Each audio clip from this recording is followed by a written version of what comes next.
Morning, everybody. Kevin here from Watch This with Joe and Kevin, coming back with a new episode of The Sopranos. Really glad that David Proval was back in the last episode.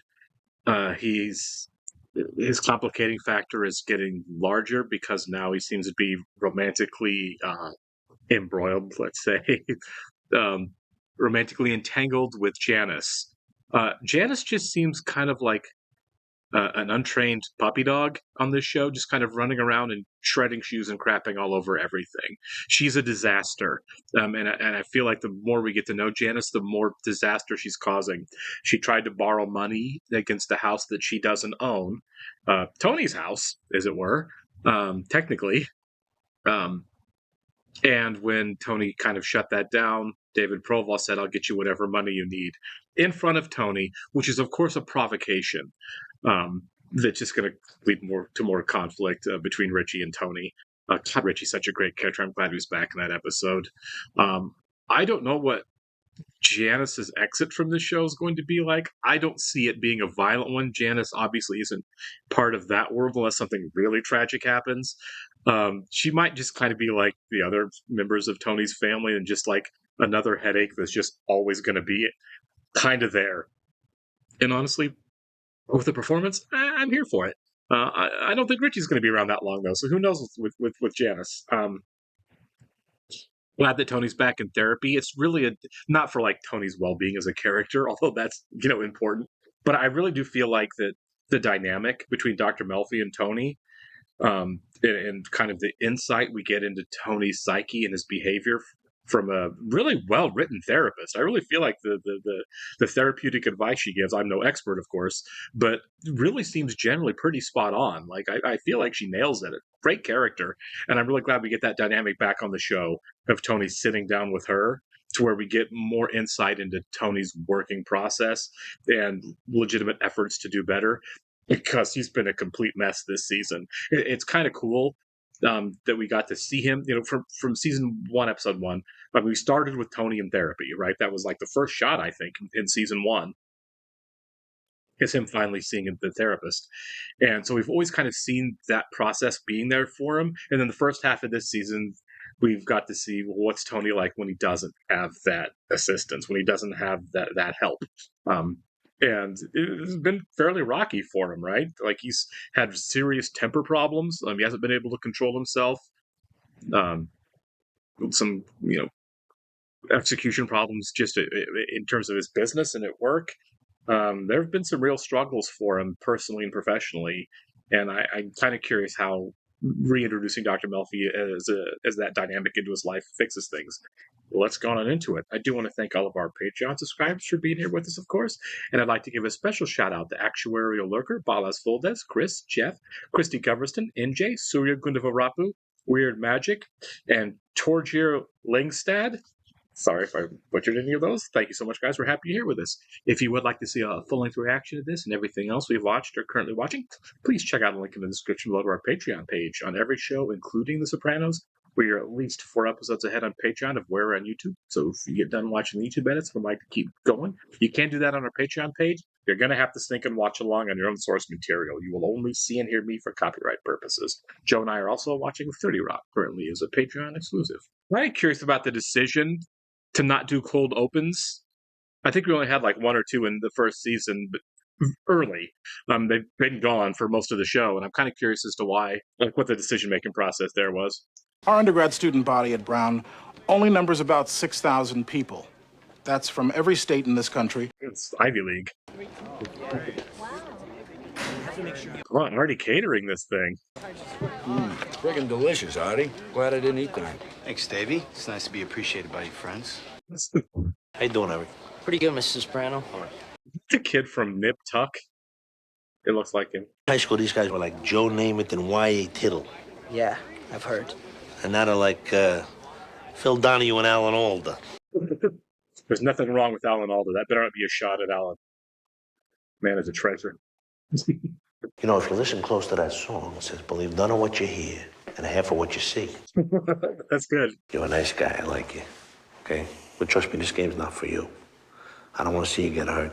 I like the fact that Tony's actually being honest with him. I like you. Do you want to tell me what you're thinking? Believe me, you don't want to know. I love how trepidatious he's being. But you'd like to smash my face. Not really. It's just a way of describing how I'm feeling. He needs better words. Do you think making hamburger out of me would make you feel better? Mother of Christ, is this a woman thing? It's a fair question. I tell you how I'm feeling, and now you're going to torture me with it. I'm just angry. Or he has really backtracked since the last time they worked together. Who makes you feel like a loser? Your mother? Oh, please. We wasted enough oxygen on that one. That's kind of funny. That's pretty meta. Here. Make sure you spend it in my restaurant, you prick. 1 chip? Oh, he's in the game. Yep. Cash me out. All the money. Hey, Rich, can I get another dime? Oh, no, he's borrowing. Count this chooch out another dime. Oh, this is not going to go well. I gotta tell you, she's like a woman with a Virginia ham under her arm, crying the blues because she has no bread. Is Virginia loaded? Oh, Virginia. Virginia ham. Is Livia loaded? Mother and father didn't even speak the language. They couldn't take care of a kid like that. Oh, is he special needs? She kept talking about my father's feeble-minded brother, but I always thought she meant you. My God! Why would you say that? Past is the past. It's the present. Let's talk about this game. What's my end? I don't know, 10%. 20. 15. I know Junior wants the respect and the power, but I mean, he's not doing anything and still getting paid a lot of money. Got a problem? No, I'm just... Is he here for his money that he's not going to get? It's no problem. I just got caught a little off guard this month. You know, I took a second on the house, didn't calculate it into my budgets. No biggie. No good, Davy. Yeah. Like I said, it's no biggie. Difference gets tacked on to the principal. But I don't want to see your face at any of my games until you're caught up. Actually, I like Richie for this. Guy hands you a light envelope. It's just the beginning. Yeah. Nothing personal. Yeah, I know, but it's just... I know. I really thought that was a cool thing Richie just did for him instead of letting him get in deeper. You want something or what? Yeah, give me some of that. Enough for 15 people, 10 pounds of shrimp. Oh, these two guys behind him from the brokerage. I don't know what we're going with those guys, but I feel like it's a Brendan situation where they're going to end up in bad shape. Oh, this guy. We may be here for some days. You people are ruining this place. That's your father's fault. He made it a business deal. We want a lot of clean towels. I should work for nothing? Yeah, I'd pay the guy. Got the macanudos? Yeah, you want one? Yeah, give one to me, one to Dr. Freed. This game going on right now, I couldn't tell if they're actually playing. Davey, what the hell are you doing here? Hey, I was just driving by. I thought I'd stop and say hello. So have you heard the kids? Not bad. Now, this guy's really trying to work the parent angle to get into this game. So, what's the game? 7 card. Was that Frank Sinatra Jr. in there? Yeah. It's a friend of my uncle's. Oh, was it? I didn't really expect a gamble night. You need 5 G's just to sit in this game. Oh, come on. Can't you float me? You know, short term. God! This guy's an idiot. Whole kidding aside. You understand what I'm saying to you? Yeah, of course. Hey, you don't have to explain business to me. Tony. You know, Richie did a better job with this guy than Tony is. Okay, fellas, make room. New blood coming in. Is he going to end up, like, blowing his kid's college fund by the end of this episode? Cuts in. It's just temporary, though. I got some ideas for next year. Oh, Todd, he's not even doing that well. Why now? Leave it there. I don't know. I was just... What? Just... 800. Call. Did Tony do that on purpose? Cry me a river. 3 beautiful kings. Flush. Okay, well, he won that hand. That doesn't look like fun to me. Everyone's just so stressed and hateful and tense. Closing the lights means It means, do you want to admit that you lost and pack it in? Me? No. All right, cut, please. Robert Patrick is going to have some tragedy in this episode. I'll do the best I can. How much is he into us for? About 45 bucks as a CD. Oh my God! I just expect to make a dime with this fucking stonewaller. Oh no. How'd you get in here? Same as you, through the front door. Hi, Rich. How rich? Oh no. Let him pay me my money. Send him out. You go home, Richie. This ain't gonna happen to one of my players. Oh boy. This guy's so screwed. If after one day you don't give me every penny, I'm gonna send somebody down to your joint every Saturday for 5% interest. If you don't have it, it gets tacked onto the principal. You want it in, man. Listen, Tony, I had a good run there for a while. I should have quit then, though, huh?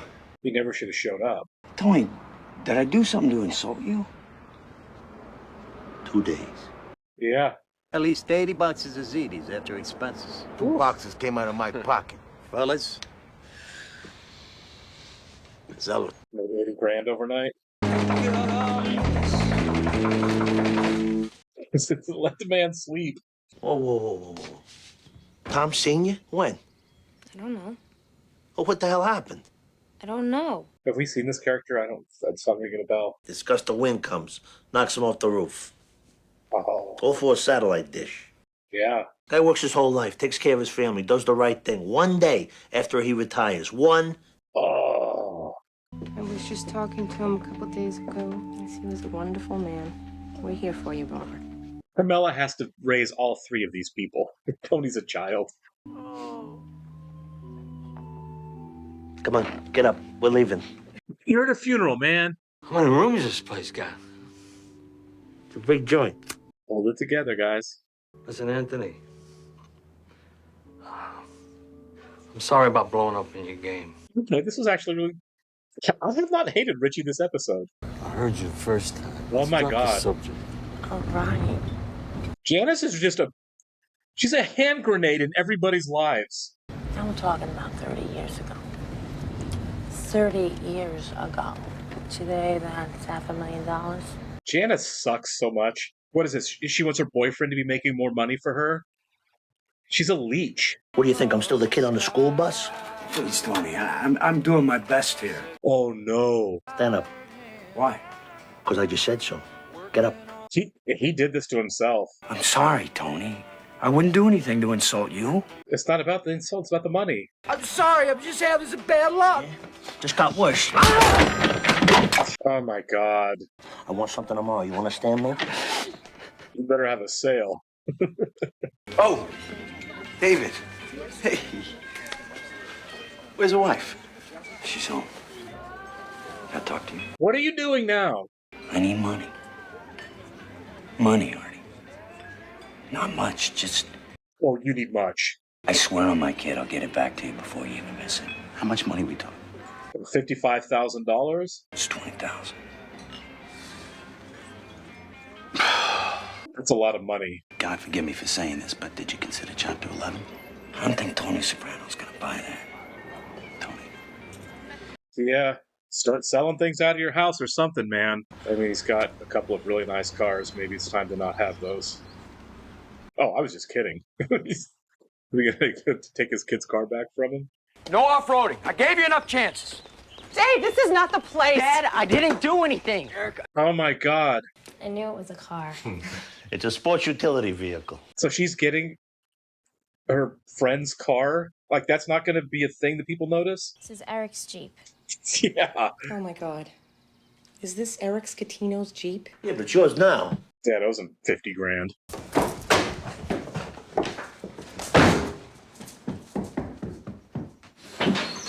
Jesus, Tony. Yeah, this is a bad idea. The guy owed me money, and he did the right thing, and he offered that car up as partial payment. Yeah, right. That's true. Everything this family has comes from the work I do. All right, Tony, that's enough. A grown man made a wager. He lost. He made another one. He lost again. I mean, it's all true. He's going to be there, isn't he, at this concert? Well, both of them. Almost didn't make it. Where's Janice? Didn't I see those at the wake the other day?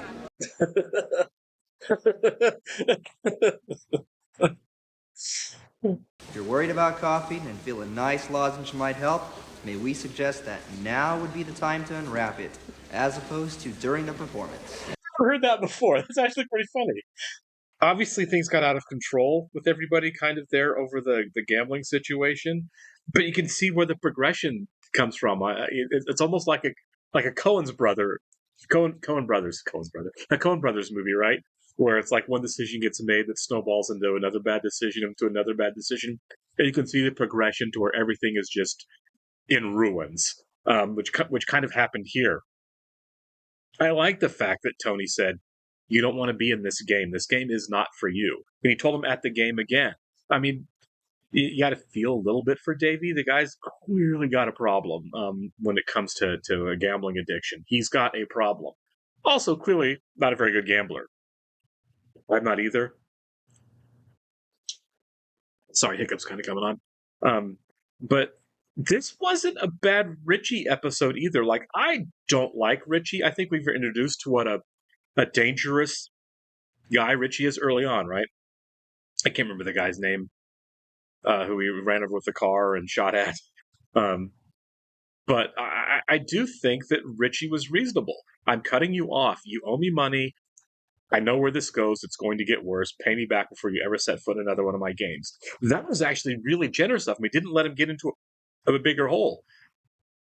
Miscommunication, a lack of communication between him and Tony, and now everything's destroyed. I have to say, I don't really feel bad for Davey. He kind of brought this on himself. His dishonesty with his son about the car. Hey, son, let's sit down. Let's talk about Dad did something stupid, but obviously his pride was in the way, and he lied about it being some sort of punishment. Um, but no, I think that's on Davey. I think all of this conflict, including between Meadow and sorry, I can't remember the kid's name, um, and the son, is really all on Davey. He set his entire family up to kind of be in ruin, because he just can't say the words "I screwed up." Um, and man, did he ever! I doubt we're done with him, because the car is a start. I don't know how much the car's worth. I don't know. Obviously there's logistics of how fast his interest, his Vegas going up, how much the principal's going up, how much the car knocked off of it. But I mean, Davey's still got to pay off whatever he owes to Tony. There's still more, and then because there's no way that took care of the entire debt, and then he has to turn around and pay off Richie, and I'm sure that interest is going up the entire time. And I've never done it before, but from what I understand from the movies, interest on borrowing mob money, the interest rates are kind of unreasonable. So I don't know if there's also a possibility we're just kind of done with Davey, and that, like, his story is, we know that he's going to be indebted to the mob for the rest of his life. His wife will leave him. He'll lose his business, and things are just kind of crumbling. Then again, maybe we do get more of him. I'm not sure. I do kind of find the idea of the card game fairly fascinating, um, like Molly's game, a little bit there. But man, this is also a good Dr. Melfi episode as well. I love the fact that Tony's back sitting with her, and like we had at the beginning where he kind of threatened her a little bit. Like, I feel like smashing your face with a brick, and it didn't even phase her. She didn't want to steer away from it.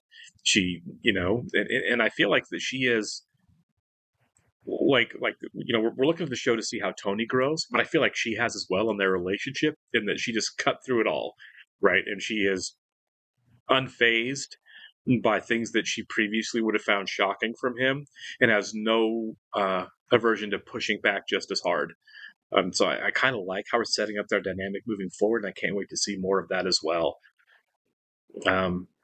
Once again, man, I love the fact that this show, as opposed to a lot of others, doesn't do anything to really romanticize criminal life, right? It's ugly, and there's a very large real human cost to it. The show's absolutely brilliant in its writing, in that it doesn't shy away from that. We don't just follow criminals living a lavish lifestyle, and that's kind of the end of it. Yeah, they're living a lavish lifestyle, but there's a real cost, not only to them and their families, but to other people who get caught in the wake.